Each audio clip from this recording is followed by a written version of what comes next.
아, 인간의 그 기본적인 본능적인 욕구 중에 되게 중요한 욕구가 뭐냐면요, 소속의 욕구입니다. 어딘가에 속하는 거예요. 사람은 그 소속될 때 안정감을 누리거든요. 그러니까 내가 어딘가에 속하지 못하는 존재다. 쉽게 말하면 누구도 나를 받아주지 않는다. 이러면 굉장히 불안해합니다.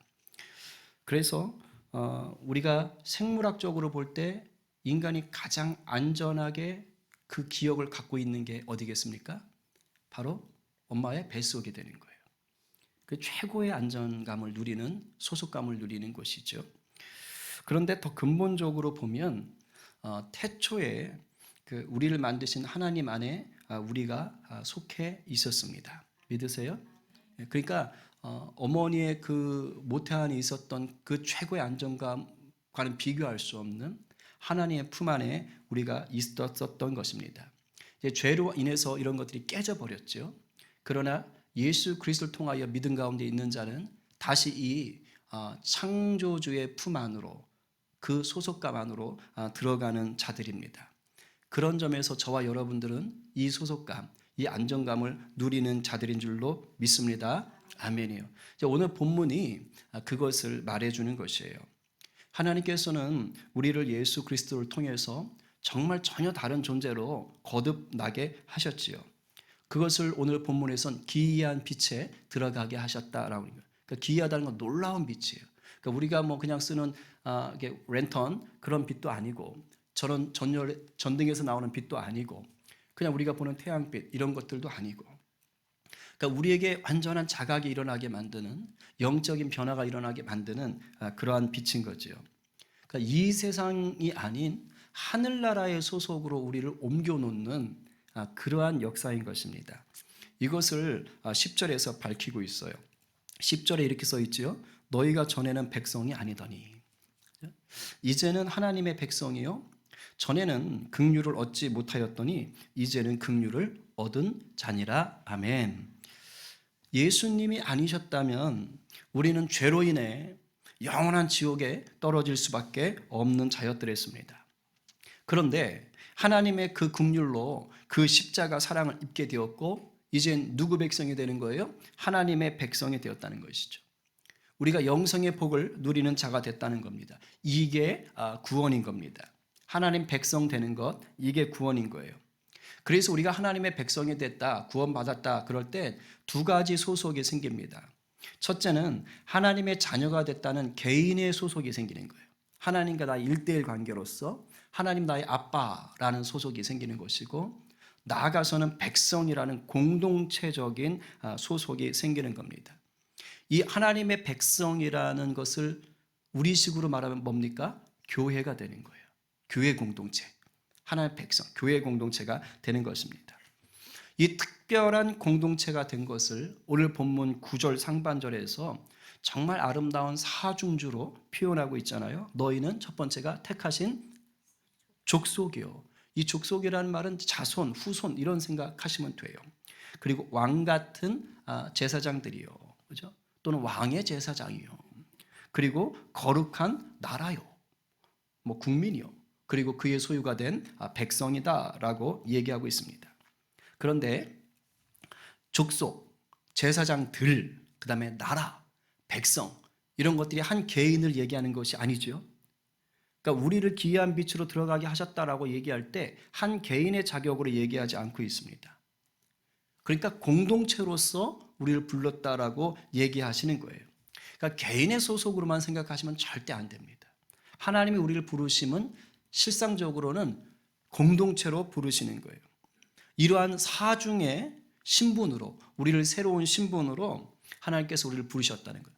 그럼 왜 하나님께서 이러한 새로운 존재로 사중의 강조를 통해서 우리를 불렀다고 얘기합니까?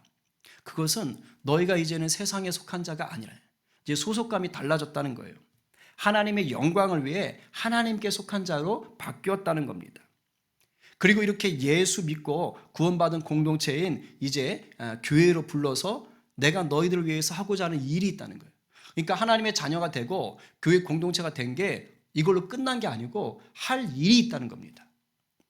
회사에 취직을 했으면 회사에 취직한 걸로 끝난 게 아니잖아요. 일을 해야 되잖아요. 그 회사가 원하는 일을 해야 되잖아요. 그죠? 우리 임집사님 식당 하시지만 식당 문만 여는 게 아니잖아요. 메뉴도 만들어야 되고 만들어서 팔아야 되잖아요. 정 권사님 이제 새로운 옛일로 다시 돌아가서 컴백하셨지만 그 일들을 하셔야 되는 거죠. 컴백만 해서 되는 것이 아닙니다.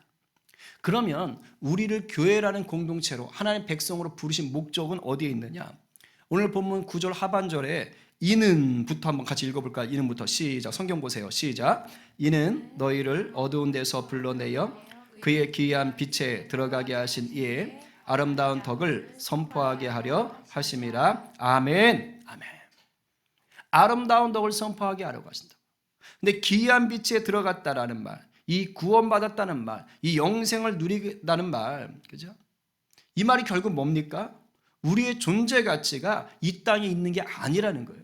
그러니까 여러분은 지금 이 땅에 발 디디고 살아가지만 예수 안에 있다면 이제 당신의 가치는, 당신의 소속은, 당신의 집은, 당신의 처소는 어디에 있다는 것입니까? 하늘나라에 있다는 것이 하늘나라예요. 그래서 11절에서 새로운 신분으로 거듭난 우리를 일컬어서 별명이 붙었어요. 그게 뭐냐면 거류민과 나그네 같은 너희라고 얘기합니다. 그러니까 잠깐 거쳤다 가는 사람들이라는 거예요. 잠깐 묵었다 가는 사람들. 임시로 잠깐 머무는 사람들인 거예요. 오늘날 우리식으로 바꾸면 뭡니까? 우리가 외국에 잠깐 나간 여행자 또는 뭐 회사 뭐라 그래요? 회사 이렇게 파견받은 근로자들 뭐 이런 것일 수 있어요. 최근에 우리 용수 형제가 우리 후배들 데리고 갔다 왔잖아요. 우리 준호하고 하람이 데리고 일본 갔다 왔잖아요. 그죠? 예. 자, 우리 용수 형제가 후배들하고 일본을 갈 때는 분명한 목적이 있었어요. 일본 구경하는 거죠. 잘 갔다 왔냐? 어땠냐? 그랬더니 일본에 정말 우상이 많더라고요. 그래서 정말 그 땅을 향한 아버지의 마음을 품게 되었어요. 이렇게 막 모범 답안 같은 얘기를 막 던지더라고요. 뭐 준비하고 간 것 같아, 꼭. 그죠? 자, 그런데 우리 용수 형제가 이제 일본 여행을 갈 때 일본 여행을 가면서 가는 동시에 자연스럽게 아주 당연하게 생기는 또 하나의 목표가 있습니다. 그건 뭐냐면 여행이 끝나면 어떻게 한다예요? 다시 그렇죠, 우리나라로 돌아온다는 것입니다. 이건 너무도 당연한 거예요. 뭐 따로 계획을 세우지 않아도 너무도 당연한 목적이 되고 목표가 되는 것입니다. 뭐 일본이 아무리 그 라면이 맛있고 뭐 돈가스가 맛있어도 결국은 나는 한국으로 오련다 하고 돌아오는 것입니다. 이곳에 부모님도 있고 친구들도 있고 그죠? 교회도 있고 그러니까 당연히 돌아오는 거예요. 그죠? 여행을 갔지만 돌아오는 것입니다. 우리 크리스천의 삶이 이와 같습니다. 우리는 하나님께서 저 천국에서 우리를 이 땅으로 보내신 여행자들이에요. 아니면 출장 온 직원들입니다. 그런데 그냥 여행객이 아니에요. 관광차 온 사람은 절대 아닙니다. 여행을 와도 목적이 있어요. 그러니까 쉽게 말하면 직원 개념이에요. 프로젝트가 있어요. 그래서 그 목적을 다 마치면 그때 하늘로 돌아갑니다. 쉽게 말하면 주님 나라로 주님 품에 안기는 거예요.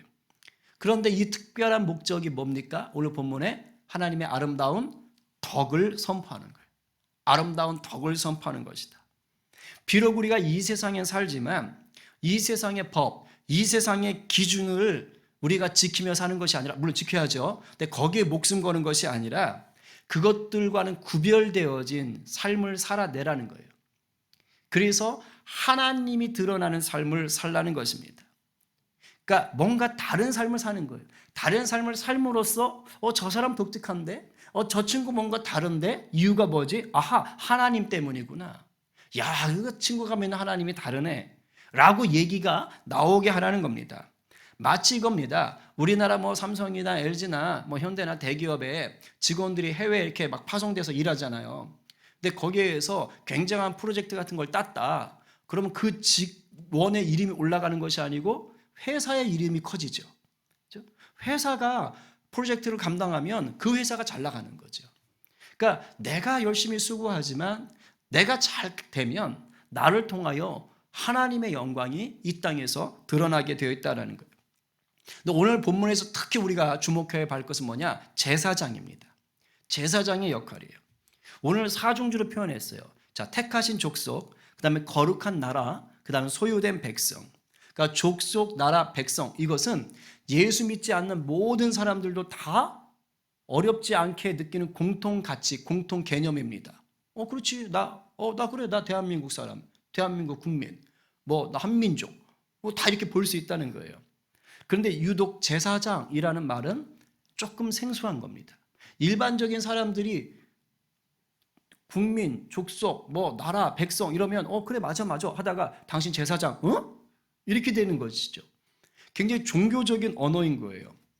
그러니까 하나님이 우리를 불렀을 때 네 가지를 얘기하는데 그 중에 세 가지는 믿지 않는 자들도 그런 게 있나 보네. 하지만 마지막 하나 제사장, 이거는 뭔가 색다르다는 것이죠. 여기에 하나님의 역할이 주어지는 것입니다. 하나님이 우리를 택한 족속으로 구별된 국민으로 하나님을 왕으로 모신 백성으로 불러서 이제 뭘 맡기느냐? 제사장의 역할을 맡긴다 이 뜻이에요. 제사장의 역할을. 구약의 제사장들 역할이 뭡니까? 알다시피 이제 짐승이나 곡물 같은 것을 가지고 그걸 제물 삼아서 하나님과 백성들 가운데 서서 하나님께 예배하는 자예요. 죄사함의 은혜를 구하는 자입니다. 근데 예수님이 오시고 나서는 이럴 필요가 없어졌죠. 예수님이 영단번의 제사를 드림으로 영원한 대제사장이 되시는 것입니다. 그래서 어린 양이라고 그러잖아요. 자, 그래서 이제 더 이상 구약의 제사장이 필요가 없어요. 자, 보세요. 구약적 제사장이 필요가 없는데 지금 신약을 사는 예수님의 제자인 베드로는 우리를 왕 같은 제사장으로 하나님이 불렀다고 얘기하는 거예요. 제사장 제도가 필요가 없는데 우리를 제사장으로 불렀다고 한다고요. 그럼 여기서 말하는 이 제사장은 뭐냐 이거예요. 뭐냐. 예수님이 이미 대제사장 되시는데 이게 뭐냐 이거예요. 우리가 그와 같은 역할을 하라는 거예요. 왜? 우리가 발 디디고 있는 이곳, 천국에서 파송받아 온 이곳, 우리가 나그네로 살아가야 될 이곳은 여전히 뭐가 남아 있어요? 죄가 있어요.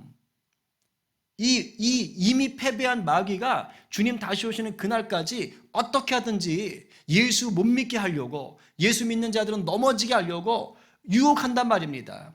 죄의 찌꺼기들이 있단 말입니다. 주님께로 돌아와야 할 아직 죄인들이 있다고요.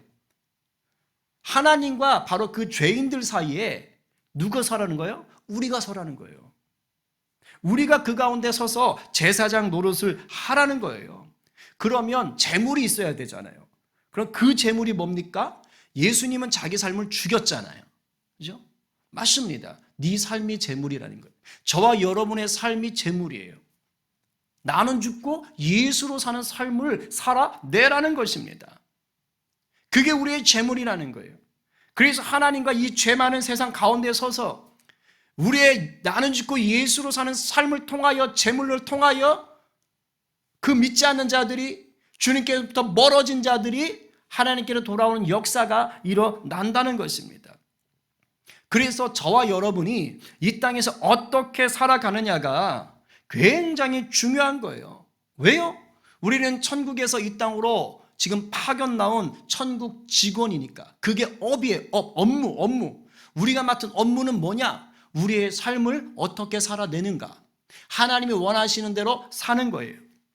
이 땅에서 살지만 우리가 저 천국의 기준을 가지고 하나님의 백성답게 살아내면 우리는 천국 직원의 역할을 잘 감당합니다. 그때 하나님이 영광을 받으신다, 이 얘기를 하는 거예요. 이게 바로 우리가 구원받아서 새로운 공동체 속으로 들어온 이유입니다. 우리가 하나님 사랑해요, 또 부흥을 주세요 하면서 뜨겁게 기도하고 찬양하고 막 임재 가운데서 예배하고 막 하는 것 너무 좋지요. 그런 것들이 필요합니다. 그것이 우리에게 영적인 첫 단추가 될 수 있습니다. 그러나 그게 우리의 최종 목적은 아니에요. 궁극적 최종 목적은 그런 거죠. 그러나 그걸로 끝나는 건 아닙니다. 그렇게 하나의 은혜를 체험하고 임재를 체험하면 반드시 뭘 해야 하는 거예요? 우리의 삶의 자리에서 우리의 삶을 제물로 드리는 작업이 있어야 되는 거예요. 그걸 지금 요구하는 것입니다.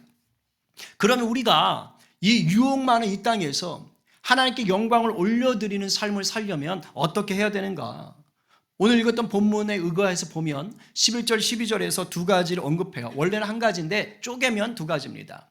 첫 번째는 뭐냐면요. 11절에 육체의 정욕을 제어하라라고 얘기하고 있습니다. 너희 영혼을 거슬러 싸우는 육체의 정욕을 제어해라.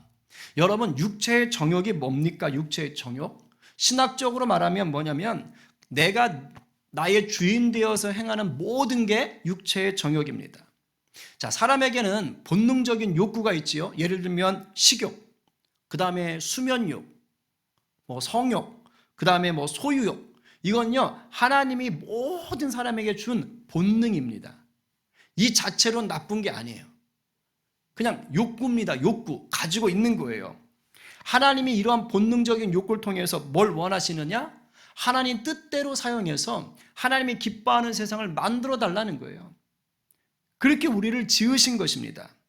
그런데 우리 자아가 내 삶의 주인이 되는 순간 하나님이 주신 이 본능의 욕구를 과하게 쓰기 시작합니다. 잘못 쓰기 시작해요. 하나님 뜻이 아니라 내 만족을 위해서 이제 이것들을 이용하기 시작합니다. 거기에 집착하게 돼요.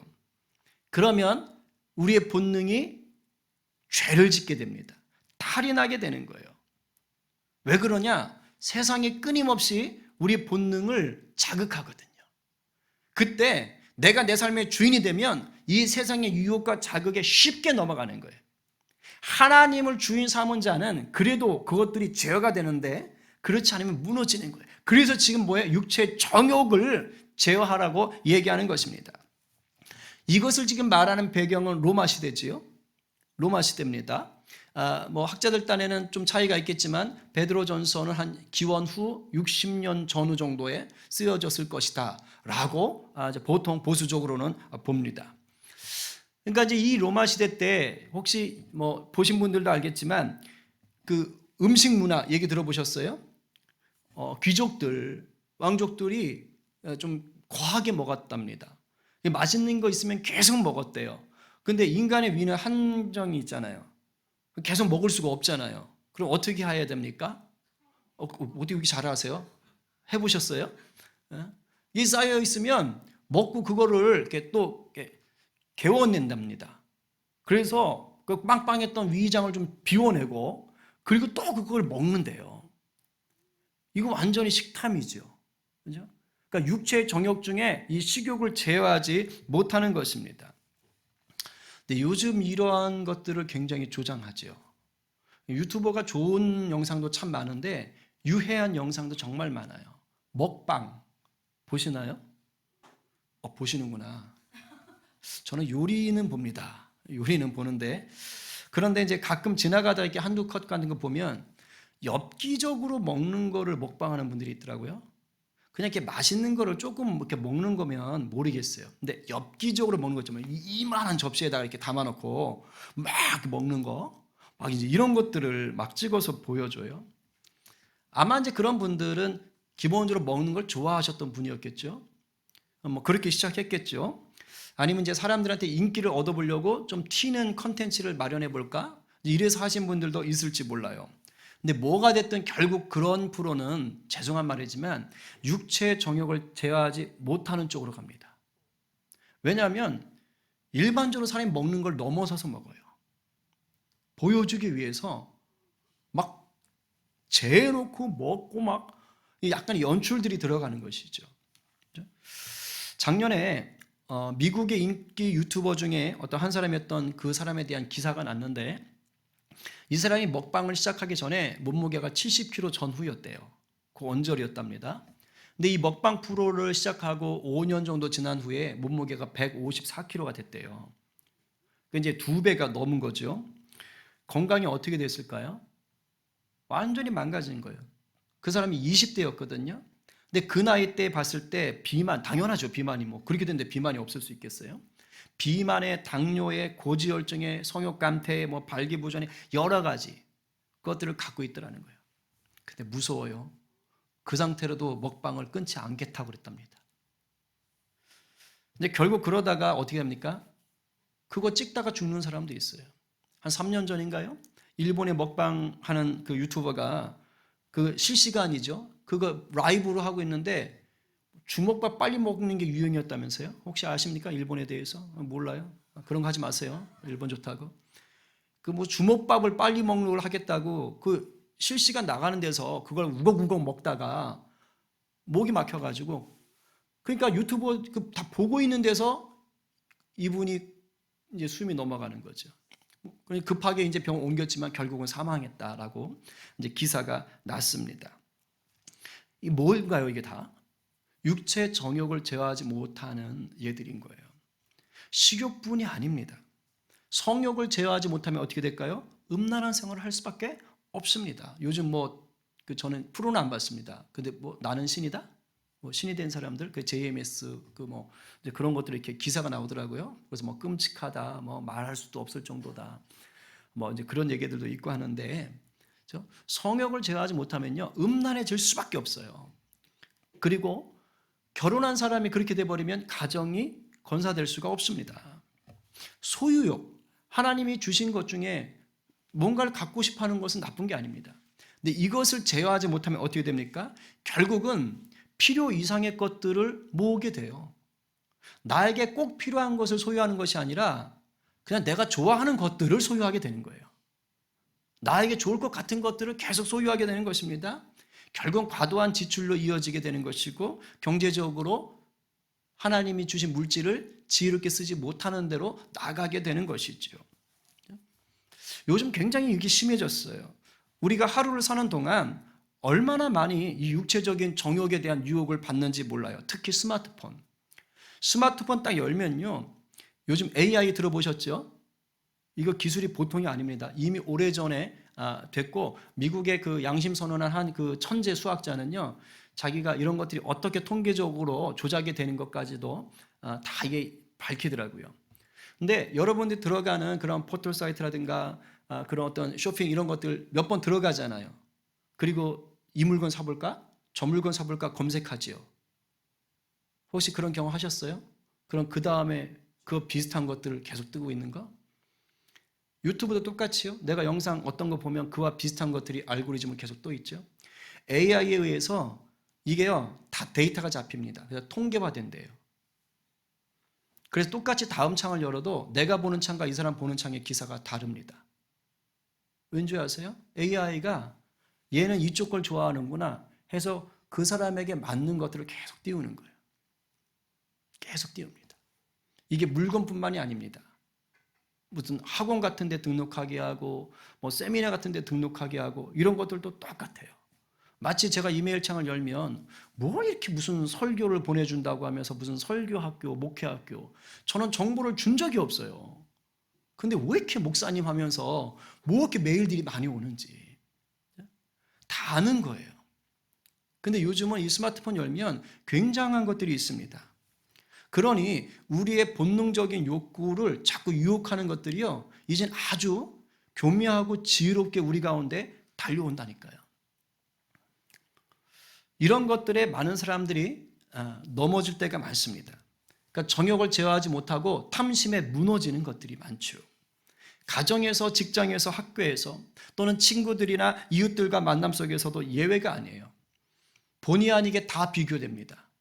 내가 비교할 거야 아니고, 그게 아니라 그냥 누군가를 만나기 때문에 비교가 돼요. 헤어스타일이 비교가 되고, 입은 옷이 비교가 되고, 넌 화장품 뭐 쓰냐? 당연히 비교가 될 수 있고, 관심이 없어도 일단 뭔가가 계속 비교가 되는 환경이 됩니다. 이때 마귀가 우리를 가만두지 않아요. 우리 안에 또 육체의 정욕을 충동질하는 그런 유혹들을 던지는 거예요. 야, 저거 이쁘다. 나도 저 사람처럼. 야, 저거 멋있다. 나도 저 사람처럼. 내가 쟤보다 못한 게 뭐야? 야, 난 너보다 너 더 좋은 거 할래? 이런 식으로. 아니, 내 자식이 훨씬 나은데, 야, 너 일로 와, 가자. 더 좋은 거 사줄게. 이런 식으로 우리의 육체 정욕을 유혹하는 것들이 한두 가지가 아닙니다. 결국 이렇게 육체 정욕에 빠지면 어떤 문제가 생겨요? 하나님의 영광에 집중하지 못하게 만들어요. 육체 정욕은 내 자아의 만족을 위해서 계속해서 손을 뻗치는 거니까, 이 육체 정욕이 발달할수록 뭡니까? 내 만족, 내 개인의 자유, 내 성공만을 추구합니다. 그러니까 하나님의 영광 없어요. 교회 다녀도요, 이 육체의 정욕에 휩싸이면 결국 하나님 영광 없습니다. 교회도 내 만족을 위해서 나오는 거예요. 내 만족 위해서 봉사하는 겁니다. 내 인기 위해서 사역하는 거하고 다를 바 없습니다. 이러면 어떤 문제가 될까요? 우리 본향이 천국인데 그걸 잊게 만들어요. 그리고 이 땅에다가 터 잡고 길이길이 살아보세, 이 생각을 하게 만듭니다. 내 본향이 천국인데 그걸 잊은 채로 이 땅에 말뚝박게 하는 것이에요. 그래서 이것을 우리가 제어하기 위해서 제일 필요한 게 뭐냐? 딴 거 없습니다. 성령 안에 거하는 거예요. 성령 충만입니다. 갈라디아서 5장 16절 17절 신약 308쪽입니다. 한번 넘겨보시죠. 신약 308쪽, 우리가 성령의 열매하면서 언급했던 본문이죠. 자, 신약 308쪽 갈라디아서 5장 16절 17절. 찾았으면 큰 소리로 같이 말씀을 받습니다. 자, 시작. 내가 이르노니 너희는 성령을 따라 행하라. 그리하면 육체의 욕심을 이루지 아니하리라. 육체의 소욕은 성령을 거스르고 성령은 육체를 거스르나니 이 둘이 서로 대적함으로 너희가 원하는 것을 하지 못하게 하려 함이니라. 아멘. 여기서 육체의 욕심, 육체의 소욕이라는 단어, 이 욕심 소욕이요, 아까 베드로 전서에 나왔던 육체의 정욕과 그 똑같은 말입니다. 같은 말들이에요. 같은 말들. 그런데 이것을 제어하는 가장 좋은 방법이 지금 사도 바울이 말하죠. 뭐예요? 성령. 성령을 따라 사는 거예요. 성령을 갈망하는 거예요. 그러니까 육체의 정욕과 반대되는 것을 하면 되는 거예요. 그게 성령인 겁니다. 내가 성령을 갈망하면 갈망할수록 육체의 정욕이 힘을 못 쓰게 된다고 얘기하는 것입니다. 여러분들이 이렇게 예배 나오고 또 뭐 개인적으로 골방 기도를 하고 말씀 앞에서 성령을 갈망하는 것들은 너무너무 중요합니다. 근데 정말 성령을 따라 사십시오. 성령을 구하십시오. 그냥 종교 생활하지 마시기 바랍니다. 오늘 우리의 삶이 더 성령을 갈망함으로 말미암아 우리의 본향이 천국이고 우리가 천국에서 파송된 나그네인 것을 잊지 않게 되기를 간절히 바랍니다. 자, 하나가 더 있다면 12절에서 선을 행하는 것이라고 얘기하고 있습니다. 자, 육체의 정욕을 재현하는 것은 소극적인 거예요. 뭐뭐 하지 않는다라니까 소극적인 거예요. 그죠? 그런데 이제는 긍정적인 게 있어요. 적극적인 것. 바로 뭐예요? 선을 행하는 쪽입니다.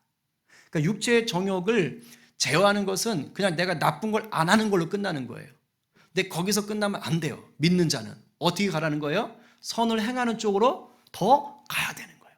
나쁜 걸 안 하는 데서 멈추면 안 되고 좋은 쪽으로 나가야 되는 거예요. 지금 거기까지 얘기하고 있는 겁니다.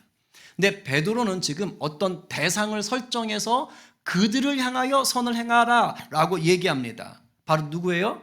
믿는 너희들을 향하여 악행을 한다고 비방하는 이방인들, 악행을 한다고 비방하는 이방인들을 향하여서 선을 행하라 라고 얘기합니다. 여기서 악행을 행한다고 비방하는 그 이방인들이 누굽니까? 당시로서는 로마 사람들인 거죠. 로마 사람들.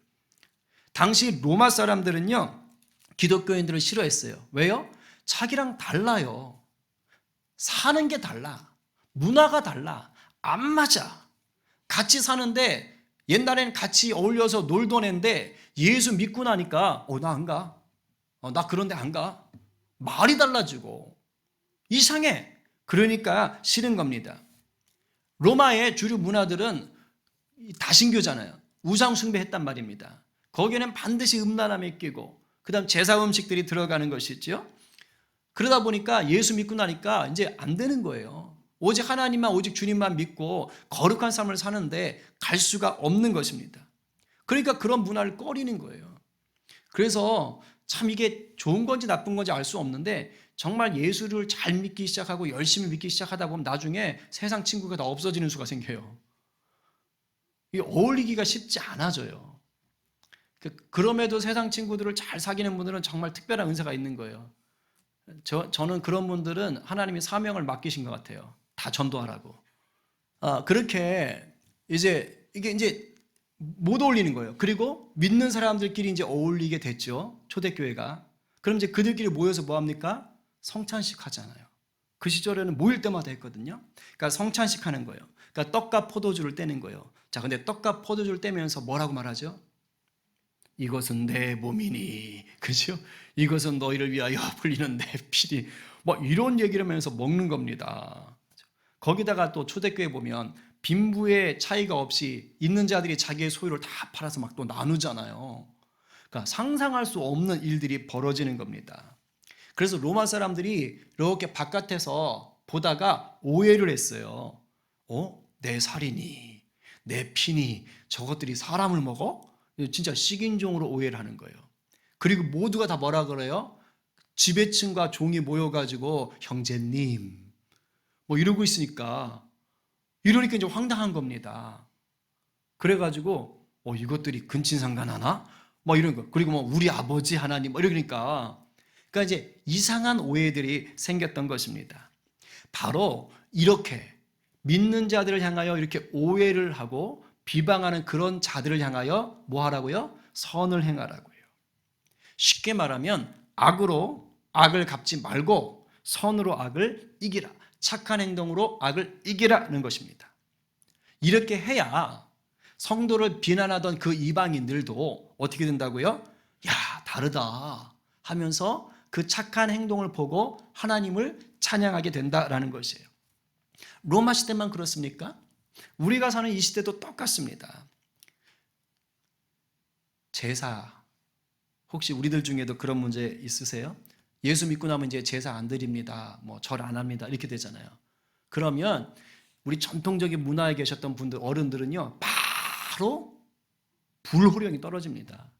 이 애미애비도 모르는 이런 무슨 녀석아 이렇게 하면서, 그래서 바로 난리가 나죠. 난리가 나. 뭐 조상도 모른다는 둥, 부모도 모른다는 둥 하면서 뭐 개독교라는 둥 막 이런 난리가 납니다. 그리고 또 열심히 일해가지고 막 교회에다가 헌금 드리고 11조 드리고 하면 넌 미쳤냐? 왜 죽어가라 이래가지고 쓸데없이 교회에다 바쳐서 뭐 그냥 건물이나 짓게 만드는 거 아니야? 차라리 그 돈 가지고 주식이나 해라 이 자식아. 뭐 이러면서 이상한 사람을 취급하기도 합니다. 그리고 이제 문제가 닥쳤으면, 야, 너는 대학까지 나오고 배울 만큼 배우고 뭐 이러쿵 저러쿵 했는데 너는 왜 문제를 그렇게 논리적으로 이성적으로 해결해야지, 뭐 뻑 하면 교회 가서 울고불고 짜고 온다 그러냐, 그러면서 왜 너는 그렇게 문제를 피하고 회피하고 있느냐, 뭐 이런 식으로 놀리기도 합니다. 그런데 그런 자들을 향하여 어떻게 하라고요? 선을 행하라는 거예요. 그런 세상을 향하여 믿는 자로서의 선을 행하라는 것입니다. 저들이 오해하고 비난하고 손가락질할수록 오히려 더 친절하게 대하고 더 희생하고 더 착한 행동을 실천해라는 것이에요. 그럴 때 우리를 비난하는 자들이 변화가 일어난다는 것입니다. 저는 여기서 선한 행실이라고 하니까 거창한 거 그런 생각 안 하셔도 돼요. 그냥 여러분 삶의 자리에서요 정직하셔요. 성실하셔요. 그것만으로도 선합니다. 그리고 조금 손해 되더라도 주님의 영광을 위해서 좀 더 희생하고 섬기십시오. 그것이 선한 거예요. 그런 것들이 하루 쌓이고 이틀 쌓이고 쌓여질 때 그때 변하는 겁니다. 왜냐하면 직장에서요 그렇지 않은 사람들 많거든요. 학교에서 그렇지 않은 사람들 많거든요. 내가 그걸 지속적으로 하면 다 봅니다. 그리고 결국 나중에는 물어보든가 넌 다르네 이런 식으로 얘기하게 되어 있어요. 근데 특별히 제가 두 가지를 얘기했는데 정말 중요한 게 주의 깊게 생각해야 되는 게요, 첫 번째 육체의 정욕을 제어하는 걸 실패하잖아요. 두 번째가 안 됩니다. 거기까지 나가는 게 쉽지 않아요. 육체의 정욕을 제어하지 못하는 순간 우리는 뭐예요? 이미 죄의 덫에 걸릴 때가 너무 많아요. 악을 악으로 갚지 말라 그랬는데 육체의 정욕을 우리가 제어하지 못하면 악에게 우리가 악으로 같이 맞받아서 호응하는 게 돼버립니다. 그러니까 선을 행할 기회를 얻지 못하거나 선을 행한다고 해도 빛을 발할 수가 없는 것입니다. 그래서 육체의 정욕을 제어하기 위한 성령의 충만함을 간절히 구하셔야 돼요. 몇 년 전에 있었던 정말 부끄러운 일인데, 서울에 이름만 대면 알 수 있는 그런 대형 교회의 부목사였다고 해요. 부목사였는데 지하철에서 그 치마 입은 여성 그 여성을 상대로 차마 하지 말아야 될 행동을 했대요. 그 스마트폰을 가지고 그래가지고서는 그게 걸린 겁니다. 이제 스마트폰을 가지고 그 행위가. 아니 예수를 안 믿는 사람도 아니고 누구보다 예수를 잘 믿어야 되는 목사 아니에요, 목사. 목사가 그런 행동을 하는 거예요. 육체 정욕을 전혀 제어하지 못했던 거예요. 그런 사람은 한순간에 그렇게 하는 게 아닙니다. 이미 그 심령이 그러한 것들에 묶여 있는 거예요. 묶여 있는 거예요. 그러니 우리 하나님이 얼마나 영광이 가려지겠어요. 하나님은 저와 여러분을 구원하시겠다고 아들까지 십자가에 내어주셨는데 정작 우리가 잘못하면 육체 정욕을 제대로 제어하지 못하고 살면 그런 하나님을 욕먹이는 꼴이 되는 거예요. 정신을 바짝 차려야 됩니다. 바짝 차려야 돼요. 우리가 예수님을 왜 믿습니까? 단순히 마음에 안정을 누리기 위한 힐링 코스가 아니잖아요. 그렇게 하려고 예수 믿으러 오시는 분들도 있어요. 괜찮아요. 시작은 그렇게 할 수 있어요. 왜? 모르니까. 그러나 적어도 여기 나오신 분들은 이제 그 정도 수준은 넘어가셔야 되는 거죠. 예수 믿는 것이 사회적인 교양인으로서의 덕목 정도로 생각하고 오시는 분도 있습니다. 왜? 착하게 산다더라. 거기 가면 사회적으로 지위가 있는 자들이 있대더라. 말을 좀 곱게 한다더라. 그래가지고 오는 사람들도 있습니다. 괜찮아요. 처음엔 그럴 수 있어요. 그러나 적어도 여기 있는 분들은 그 정도 수준은 벗어났지 않습니까? 예수 믿으면 남이 어떻든 이 세상에서 복 받는다더라. 알라딘 램프로 생각하고 오는 사람들도 있어요. 그러나 우리는 그런 식으로 가서는 안 된다는 것입니다. 명심하십시오. 우리는 이 땅에 출장 나온 천국의 직원들이에요. 우리에게 맡기신 제사장의 직분을 잘 감당해서 세상과 하나님 사이를 화해케 하는 게 우리의 역할입니다. 저와 여러분의 삶을 통해서 우리 성림 공동체의 삶을 통하여 하나님이 영광 받으시는 것이 우리의 삶의 목적인 것입니다. 오늘 누가 우리를 택하신 족속이요 왕 같은 제사장들이요 거룩한 나라요 그의 소유가 된 백성으로 부르신 이 하나님의 은혜 속에 좀 잠기시겠습니까? 오늘 누가 이 놀라운 은혜를 주신 우리 주님의 아름다움을 증거하는 천국의 파견 근무자가 되시겠습니까? 오늘 말씀 앞에 아멘으로 화답하며 주님 제가 여기 있습니다 라고 고백하는 저와 여러분 모두가 되기를 간절히 축복합니다. 우리 이 시간 찬양하고 기도하십시다.